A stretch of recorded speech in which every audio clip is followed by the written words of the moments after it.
Bien, ahora sí, nuevamente, bienvenidos y bienvenidas a la parte 2 de la clase de hoy, martes 15 de septiembre del 2020. Esta es la clase número 4 y como dije, aquí vamos, en la clase de hoy vamos a terminar de trabajar la unidad 2, lo que nos queda por trabajar de la unidad 2 es el planteo de Skinner, es decir, el condicionamiento operante.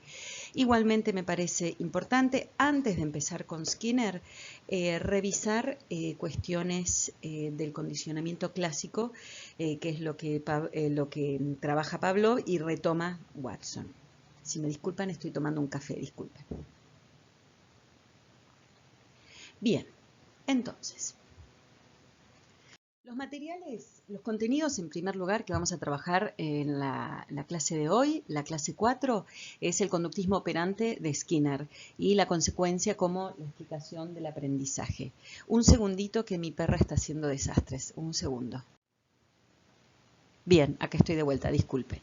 Los materiales, algunos los trabajamos la semana pasada, como por ejemplo el de López, el de Topf. Esos dos los trabajamos la semana pasada. Entonces, los nuevos de hoy son el de Smith y el de Echenique. Bien. Lo que vimos la semana pasada es que alrededor de 1912 el planteo conductista establece que lo que Wundt había elegido y había delimitado como objeto de estudio, que era la conciencia y era a partir de la introspección experimental, pero que en sí lo que hacía Wundt era utilizar el método de estudio de las ciencias naturales,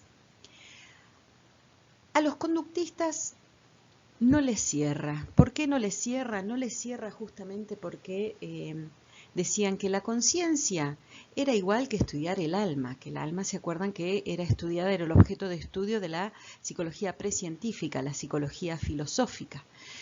Entonces, los conductistas le cuestionan y le critican a Wundt su objeto y su metodología de estudio, diciendo que un estudio científico no puede estudiar un objeto que no es ni medible, ni observable, ni cuantificable, ni verificable. Por ende, la conciencia no puede ser medida, la conciencia no puede ser pesada, la conciencia no puede ser verificada, la conciencia entonces no puede ser estudiada, y si no puede ser estudiada porque no es observable, la conciencia no existe.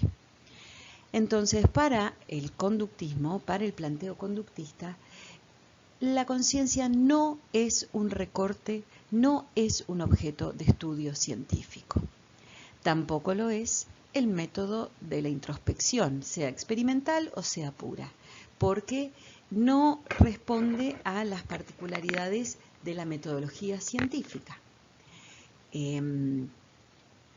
Sí lo es, dicen los conductistas, la observación. Entonces, le critican a Wundt su objeto de estudio y su método de estudio, ¿sí? Y dicen, nosotros sí vamos a hacer de la psicología una ciencia, dice Watson específicamente. Lo que yo propongo, lo que nosotros proponemos como modelo, es el estudio de la conducta, porque es observable, el estudio de lo observable del sujeto. Lo único observable es la conducta. El estudio de la conducta a través de la observación. A los conductistas entonces lo que les interesa es el estudio de la conducta como un todo. Quiero que quede claro que las variables internas, las variables subjetivas, las variables mentalistas, las cuestiones de intención, voluntad, deseo, consideración, no son tenidas en cuenta por este enfoque, porque el modelo conductista estudia únicamente lo observable. De esta manera, las variables internas no son observables, no son tenidas en cuenta, no existen para el planteo conductista. Hago esta observación porque leí algunas participaciones en los foros y los vínculos con otros, el amor, el afecto, la consideración, la intención, todas estas cuestiones internas, psicológicas claramente, pero internas, no son tenidas en cuenta por el planteo conductista. Y si queremos, tampoco eran tenidas en cuenta por el planteo de Wundt, ya que Wundt estudiaba la conciencia en términos de voluntad, ¿se acuerdan? Bien. Es importante entonces que rescatemos los conceptos centrales del conductismo. Bien. En primer lugar, tenemos la noción de estímulo. El estímulo es cualquier objeto externo o cualquier cambio en los tejidos del organismo debido a la condición fisiológica del animal o el hombre. Insisto que el estudio desde el conductismo es hecho específicamente, o los conductistas trabajaban principalmente con animales y los resultados que obtenían los transmitían inmediatamente, los traspolaban al comportamiento del hombre. Esto significa, se regían por un principio que es el principio de continuidad filogenética, que implica, si así se comporta el animal, de esta misma manera se va a comportar el hombre. Por eso se habla de un principio de continuidad filogenética y por eso estudiaban animales, específicamente Watson es el único, más que nada que le interesa o que se preocupa o se dedica a hacer experimentos con seres humanos, sino el conductismo en general trabaja con animales y traspola estos resultados al comportamiento del hombre. Entonces, estímulo es un cambio en los tejidos o algo que genere un cambio en los tejidos. La respuesta es todo lo que el animal, o todo lo que el organismo hace para adaptarse a este estímulo, ¿sí? Para que este estímulo deje de ejercer influencias. Hay distintos tipos de respuestas, las respuestas innatas, que es lo mismo decir respuestas reflejas, que es lo mismo decir respuestas incondicionadas, o es lo mismo decir respuestas no aprendidas. Por otro lado están las respuestas aprendidas, que son, Watson dice que nosotros nacemos con 3 respuestas innatas o no aprendidas o reflejas, que son el amor, la furia o el enojo y el temor, ¿sí?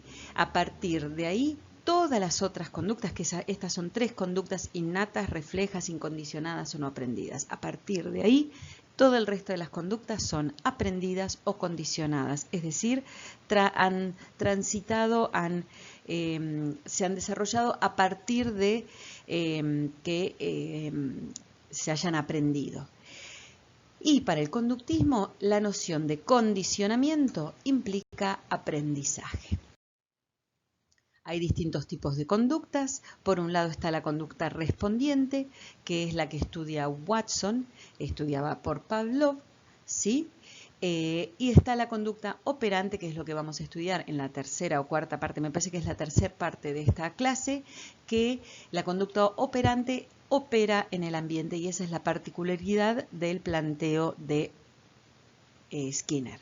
Entonces, el conductismo clásico estudia la conducta respondiente y el condicionamiento o el neoconductismo o el operante estudia la conducta operante que opera en el ambiente. Acá tenemos el mismo esquema de la semana pasada. Un estímulo incondicionado genera una respuesta incondicionada. Volvemos al perro de Pavlov. La presentación de la comida como estímulo incondicionado genera la respuesta incondicionada, respuesta refleja, respuesta no aprendida de salivación. Lo que hace Pavlov es asociar este estímulo incondicionado, que era la salivación, a un estímulo neutro, que él planteó como estímulo neutro el sonido de una campanita. El estímulo neutro, su definición es que no genera nada, no causa nada en este modelo. Lo que pasa que el estímulo neutro, al asociarse con el estímulo incondicionado, finalmente va a transformarse en un estímulo condicionado, dando como respuesta la misma respuesta que antes generaba el estímulo incondicionado, que es la salivación, solo que ahora va a ser una respuesta condicionada o aprendida. Insisto, decir que Pavlov le enseñó a los perros a salivar es erróneo. Pavlov enseñó a los perros a salivar ante el sonido de una campanita, porque se asoció ese estímulo neutro a ese estímulo incondicionado, generando la respuesta original, que era incondicionada, pero ahora pasa a ser condicionada. Decir que Watson le enseñó al pequeño Albert o a niños a tener miedo a cosas, a tener miedo, es erróneo. Lo que les enseñó Watson, es a tener miedo, por ejemplo, a determinadas cosas, a algo peludo, a un ratoncito, a un patito, ¿sí? Porque naturalmente el miedo es un estímulo, es generado, es una respuesta incondicionada, es generado pero por cosas específicas, como por ejemplo un sonido fuerte. ¿Se entiende? Bien, hasta acá es un repaso de la clase anterior. Me parece importante que consideremos los conceptos centrales y que podamos entender que para el conductismo las cuestiones, las variables internas no existen. El sujeto es simplemente entendido en términos de individuo en primer lugar y es simplemente entendido en términos de una asociación. Hasta acá, ¿no? El condicionamiento clásico, una asociación entre un estímulo y una respuesta, involucrando en este recorrido, en este modelo, un estímulo neutro. ¿Sí? Bien, espero que esto haya servido de repaso. Pasamos ahora, nos encontramos en la parte número 3 de esta clase 4. Muchas gracias.